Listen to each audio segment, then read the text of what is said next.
پوری دنیا میں ایک منٹ بھی ایسا نہیں ہے جب اذان نہ ہو رہی ہو.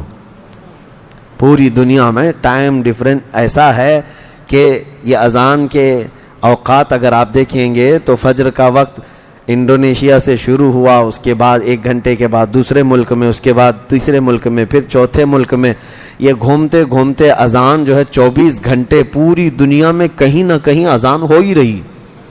اللہ نے نظام ہی پوری کائنات کا ایسا بنایا ہے کہ فجر ہمارے یہاں ہے تو کسی کے یہاں ظہر ہے. ابھی آج ہمارے یہاں فجر ہے, ابھی باہر ملک میں یو کے سے ہمارے ساتھی کہہ رہے تھے کہ ابھی ہم تراویح پڑھ کر کے بیٹھے ہیں. ان کے ہاں تراویح ہو رہی ہے, کسی کے ہاں ابھی افطار ہو رہی ہے, لیکن اذان کی آواز گونج رہی ہے ہر جگہ. ابھی میرے عزیزو, یہ اذان کی ابتدا پہلی ہجری میں ہوئی. اس کے بعد اور ایک اہم چیز جو پہلی ہجری میں ہوئی, نمازیں. میں آپ کو بتاؤں, شاید آپ کے علم میں ہو یا نہ ہو, یہ جو ہم 5 وقت کی نمازیں پڑھتے ہیں یہ سب 2 رکعت فرض تھی. فجر کی 2 رکعت, ظہر کی 2 رکعت, عصر کی 2 رکعت, مغرب کی 3 ہی تھی, عشاء کی بھی 2 رکعت فرض تھی. 2 رکعت ہی فرض تھی پہلے ابتدائے اسلام میں. ہجرت کے پہلے سال نمازوں میں اضافہ ہو گیا تو ظہر, عصر اور عشاء میں 2 کی بجائے 4 کر دیا گیا. اب یہ فرض نمازیں صبح قیامت تک 4 ہی رہیں گی, لیکن جو اصل فرض تھی 2 اس کو سفر میں رکھ دیا گیا کہ جب بندہ سفر کرے گا تو وہ 2 پہ عمل کرے گا, اور جب گھر پر رہے گا تو یہی شریعت میں جو 4 ہے وہ 4 پر ہی عمل کرے گا. تو نمازوں کی رکعتوں کا اضافہ یہ بھی پہلی ہجری میں ہوا. یہ اہم واقعات میں آپ کو بتا رہا ہوں. اور اس کے بعد پھر یہ پہلی ہجری میں جو اور اہم واقعات پیش آئے تھے, ایک بڑا واقعہ یعنی نبی پاک صلی اللہ تعالیٰ علیہ وسلم کی ہجرت کے بعد منافقین کی طرف سے چھوڑا ہوا شوشہ تھا. کیا ہوا, 3 عظیم جانثار صحابہ حضور کے, ان کا ایک کے بعد دیگرے انتقال ہو گیا مدینے میں. ایک حضرت کلثوم بن ہدم, یہ وہ صحابی ہیں جن کے گھر میں سب سے پہلے حضور مدینے میں اترے تھے. مسجد قباء جن کی زمین پر بنی ہے, وہاں تو حضور 24 دن تک تھے نا, میں نے سیرت میں بتایا. اس کے بعد حضور مدینے میں انٹر ہوئے, پھر ابو ایوب انصاری کے مکان میں رہے. پہلے کلثوم بن ہدم رضی اللہ تعالیٰ عنہ کے گھر اترے تھے, اور انہی کی جگہ پر یہ مسجد قباء بنی ہے, تو ان کا پہلی ہجری میں انتقال ہوا. دوسرے حضرت اسعد بن زرارہ, یہ انصار قبیلے کے بہت عظیم آدمی تھے, اور ایک صحابی, 3 جو ہے جانثار تھے اور بڑے پلر مانے جاتے تھے اسلام کی ابتدا کے. ان تینوں کا انتقال ہوا تو منافقین نے ایسی باتیں بنائی, کہا کہ اگر محمد صلی اللہ علیہ وسلم اللہ کے نبی ہوتے تو ان کے عزیزوں کا ایسا تھوڑی نہ انتقال ہوتا اور ان کو اتنے بڑے صدمے تھوڑی نہ ملتے. ایسی باتیں ہونے لگ گئی. تو حضور پاک صلی اللہ تعالیٰ علیہ وسلم تک ایک بات آئی, تو عین اسی کے دوسرے مہینے کافروں کے بھی 2 بڑے گرو گھنٹال مر کر ختم ہو گئے. ایک عاص بن وائل سہمی, یہ بڑا گستاخ تھا, لیکن تھا حضرت عمر بن عاص کا. حضرت عمر بن عاص جو ہیں ان کا باپ وہی عاص بن وائل, وہ مر گیا. دوسرا جو بہت بڑا شریر آدمی تھا, جس کی مذمت میں قرآن میں 10 برائیاں آئی ہیں, جس کی ولید بن مغیرہ. ولید بن مغیرہ یہ حضور پاک صلی اللہ علیہ وسلم کی گستاخی کرتا رہا, اور اسی کے بارے میں قرآن نے کہا کہ زنا سے پیدا ہوا ہے. جب اس کے حق میں یہ آیتیں نازل ہوئی, 10 برائیاں سورہ قلم میں آئی ہیں اس کے خلاف کہ حد سے بڑھنے والا ہے, اس کی ایسی خرابیاں اللہ نے گنائی. اس نے 9 خرابیاں تو محسوس کر لیا کہ ہیں میرے اندر, لیکن قرآن نے کہا نا کہ زنا سے پیدا ہوا, تو وہ اپنی ماں کو جا کر کے گرا دیا اور سینے پر چڑھ کر بیٹھ گیا, کہاں بتا میں کس کا بیٹا ہوں. اس کی ماں ڈر گئی ولید بن مغیرہ کی, اور اس کے بعد پھر اس سے کہا کہ اگر تو صحیح باپ کا ہوتا تو اپنی ماں کے سینے پہ تھوڑی بیٹھتا. ہاں, مجھ سے ایک بار خطا ہوئی تھی کہ جنگل میں ایک چرواہے سے میں نے زنا کیا تھا, اسی سے تو پیدا ہوا. قرآن نے سچ کہا تھا اور اللہ تبارک و تعالیٰ نے بیان فرمایا. تو وہ گستاخ رسول بھی پہلی ہجری میں ہی مر گیا. لیکن ایک حیرت کی بات یہ ہے کہ یہ ولید بن مغیرہ ہے کون؟ یہ کون ہے؟ سیف اللہ المسلول حضرت خالد بن ولید کا باپ ہے. حضرت خالد رضی اللہ تعالیٰ عنہ جو سیف اللہ المسلول ہے ان کا باپ ہے. اسلام کی ابتدا ایسے عجائبات سے بھری ہوئی ہے. کسی کا باپ شیطان ہے, کسی کا بیٹا شیطان ہے, لیکن خاندان میں کوئی نہ کوئی رسول اکرم صلی اللہ تعالیٰ علیہ وسلم کے ساتھ ہے. یہ واقعات ہوئے تو منافقین کی زبان بند ہو گئی. منافقین پہلے دن سے یہ سب چیزیں شروع کیے ہوئے تھے. اب ایک وہاں کا بیک گراؤنڈ بھی میں بتاتا ہوں تاکہ سیرت کو سننے میں آپ کو مدد ملے. مدینے کا جو سیاسی بیک گراؤنڈ کیا تھا وہ میں آپ کو بتاتا ہوں. یہ ذہن میں ہمیشہ رکھیں کہ جب مدینہ طیبہ حضور صلی اللہ علیہ وسلم تشریف لائے تھے تو وہاں 3 قبیلے تھے یہودیوں کے, بنو قینقاع, بنو نذیر, بنو قریظہ. یہ تینوں یہودیوں کے قبیلے تھے, خاندان تھے, اور یہ آباد تھے. بڑے بڑے محلات, پکے پکے مکانات بنا کر محفوظ رہتے تھے لوگ. اور ان لوگوں کی اور انصار مدینہ جو ہیں ان کی پہلے سی یعنی بنتی نہیں تھی, ادھر ادھر چلتی رہتی تھی کچھ نہ کچھ. انصار کون ہے؟ انصار میں 2 قبیلے تھے, اوس اور خزرج. اوس اور خزرج یہ مدینے کے لوگ ہیں. ان کے 2 قبیلوں کی وجہ سے ہوا کیا تھا کہ ایک جنگ جو مشہور ہے پوری تاریخ میں, جنگ بعاث 120 سال تک چلتی رہی, جس کی وجہ سے دونوں قبیلوں کے بڑے بڑے سردار مرتے ہی تھے. تو یہ ٹوٹ کر رہ گئے تھے. اور یہودی, یہ تینوں قبیلوں کے یہودی کیا کرتے تھے, یہ انصار کو ہمیشہ لڑا کے رکھتے تھے کہ یہ مدینے کے اوریجنل لوگ ہیں, ان کو لڑا کر رکھتے تھے. اور اس لیے لڑا کے رکھتے تھے کہ ہماری برتری قائم رہے, کیونکہ اوس اور خزرج لڑتے رہتے تھے تو یہودیوں کا فائدہ ہو. یہ یہودی چور آج بھی دنیا کو یہی کرتے ہیں. عربوں کو انہوں نے جو آپس میں لڑا کے رکھا ہے اس کی وجہ یہی ہے کہ اسرائیل کی طرف کوئی نظر نہ اٹھاتی. وہاں پڑوسی ملک لڑتے رہتے ہیں. ایران کی عراق سے نہیں جمتی, لبنان کی اردن سے نہیں جمتی, شام کی سعودیہ سے نہیں جمتی, یمن سے نہیں جمتی. کیوں؟ یہ سب یہودیوں کے چھوڑے ہوئے کیڑے ہیں کہ ان لوگوں کو اتنا آپس میں لڑا کر کے رکھو. ورنہ مجھے بتاؤ, پوری دنیا کے لوکیشن میں اسرائیل ایسی جگہ پر بیٹھا ہوا ہے کہ چاروں طرف سے, بلکہ 6 طرف سے اس کو اسلامی ممالک گھیرے ہوئے ہیں. اسلامی ممالک پورے گھیرے ہوئے ہیں. ایک بارڈر اس کا جارڈن لگتا ہے, اسلامی ملک ہے اردن, جس کو اردن عربی میں کہتے ہیں, انگلش میں جارڈن ہے. ایک سرحد اسرائیل کی لبنان کی طرف ہے, ایک سرحد مصر کی طرف ہے. سب اسلامی ممالک ہیں. اور ترکی کی طرف, ایران کی طرف, ہر جگہ سے یہ گھیرا ہوا اسرائیل. لیکن میرے عزیزوں, ان سب کے بیچوں بیچ رہتا ہے اور سب کو آپس میں ٹکرا کر لڑا کر رہتا ہے. یہ یہودی مدینے میں بھی یہی کرتے تھے. اوس اور خزرج کو لڑا کر کے رکھے ہوئے تھے کہ ان کے لڑنے سے ہماری حکومت قائم رہے گی. لیکن جب نبی پاک صلی اللہ علیہ وسلم مدینے میں تشریف لائے تو ظاہر سی بات ہے اوس اور خزرج کی جو لڑائی تھی ہمیشہ کے لیے ختم فرمائی میرے آقا نے.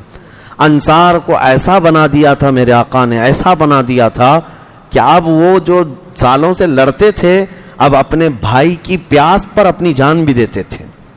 یعنی آپس میں انصار میں اللہ کے رسول نے ایسی محبت ڈال دی تھی. اب یہودیوں کا کیا ہوتا, زیادہ سے زیادہ یہی کرتے, دسیسہ کاری کرتے, منصوبہ بندی کرتے, کہیں نہ کہیں سازشیں کرتے رہتے. لیکن جب مدینے آئے تو سب سے پہلے نبی پاک صلی اللہ علیہ وسلم نے امن کا ایگریمنٹ بنایا. یہ تاریخی معاہدہ ہے. اس کو کچھ لوگ غلط انداز میں پیش کرتے ہیں. میں اس کی آپ کو سامنے صحیح اس کا چہرہ بتاتا ہوں کہ کیا تھا یہ ایگریمنٹ. مدینے میں جب آئے حضور صلی اللہ علیہ وسلم نے ارشاد فرمایا کہ ہم ساتھ رہ رہے ہیں مدینے میں, مدینے کی حفاظت کریں گے. تمہارے 3 قبیلے ہیں یہودیوں کے, اب یہاں مسلمان آباد ہیں, آپس میں شیر و شکر ہو کر رہنا ہے, مل کر رہنا ہے. تو ہم سب ایگریمنٹ سائن کرتے ہیں, پیس ایگریمنٹ اس کو کہتے ہیں, امن معاہدہ. اس میں کیا لکھا ہوا تھا؟ اس میں 6 شرطیں تھیں.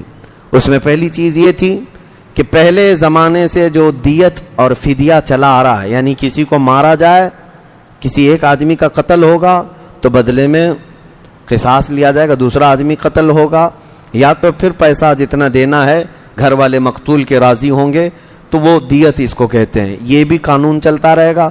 فدیہ, جنگوں میں جو قیدی ہو کر کے آئے ہیں تو اس کو فدیہ دے کر کے آزاد ہونا ہے. یہ فدیہ اور دیت یہ قانون چلتا رہے گا فرسٹ نمبر پر. دوسرے نمبر پر یہ کہ یہودیوں کو مذہبی آزادی حاصل رہے گی کہ وہ اپنے مذہب پر عمل کرتے رہیں گے اور ان کے مذہبی معاملات میں کوئی دخل اندازی نہیں کی جائے گی۔ نبی پاک صلی اللہ علیہ وسلم کے پھر یہ پیس ایگریمنٹ کے اندر یہ بھی چیز تھی کہ جب کبھی مدینے پر کوئی بھی حملہ آور ہوگا تو وہ لوگ بھی اور ہم لوگ بھی مل کر کے مدینے کا ڈیفنس کریں گے، لڑیں گے۔ کوئی بھی دشمن آئے گا مدینے کے اوپر تو ساتھ میں مل کر کے لڑیں گے۔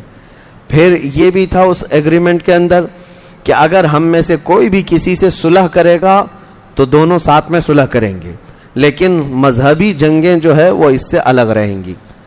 یہ تمام شرائط کے ساتھ پیس ایگریمنٹ ہو گیا، لیکن یہودی ایسی دغاباز قوم ہے، یہ کبھی بھی پیس ایگریمنٹ کو زیادہ دیر تک نہیں رکھ سکتے۔ اس کی کھلی مثال دیکھنا ہو، آج آپ سرچ کر کے دیکھ لینا، میری بات نہیں، دنیا کے کوئی غیر جانبدار جو اینالائز کرتے ہوں یا پھر جو سیاسی شعور رکھتے ہوں ان سے بھی پوچھ لینا، سب سے زیادہ UN کے قوانین، ان کے لا کی دھجیاں کوئی اڑاتا ہے، وائلیشن کوئی کرتا ہے تو صرف اسرائیل ہے۔ اسرائیل میں UN کا کچھ نہیں چلتا، کچھ نہیں چلتا۔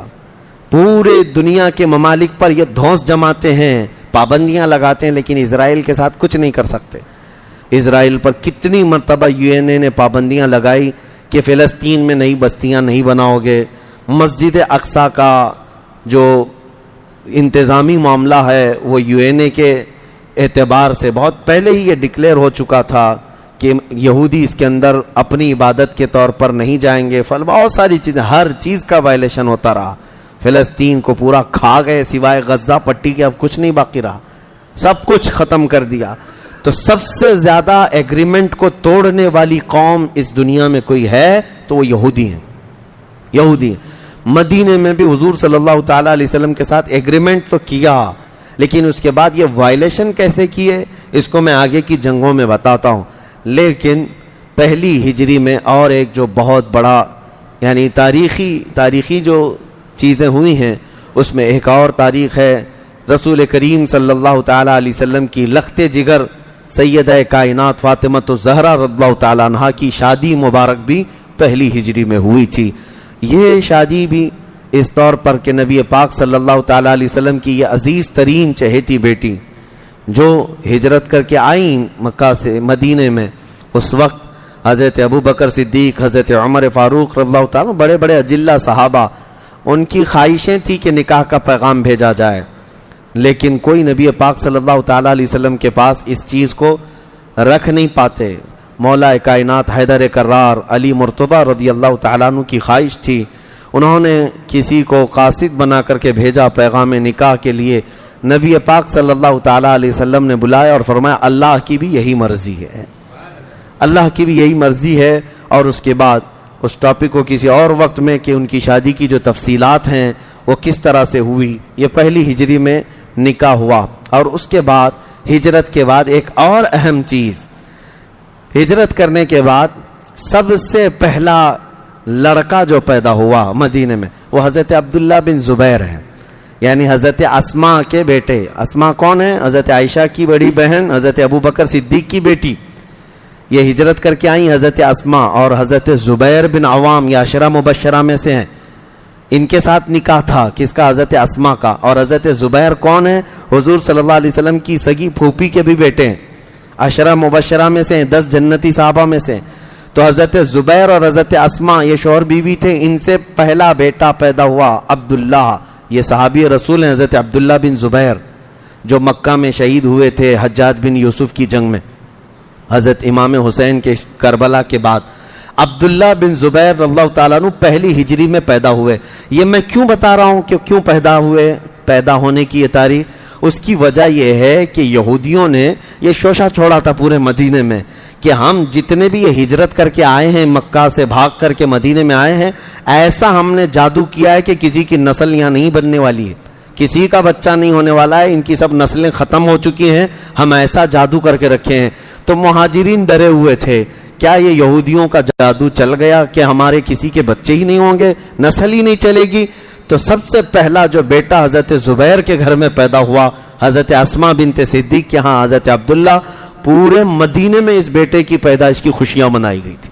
حضرت عبداللہ کو لے کر حضرت زبیر سب سے پہلے بارگاہ رسالت مآب میں لائے اور کہا یا رسول اللہ آپ کا وعدہ سچا ہے اور یہودیوں کا چہرہ جھوٹا ہے، اللہ نے ہمیں بیٹا عطا کیا۔ حضور نے گود میں لیا اور اپنا لعاب پاک سب سے پہلے نکال کر حضرت عبداللہ بن زبیر کے منہ میں ڈالا۔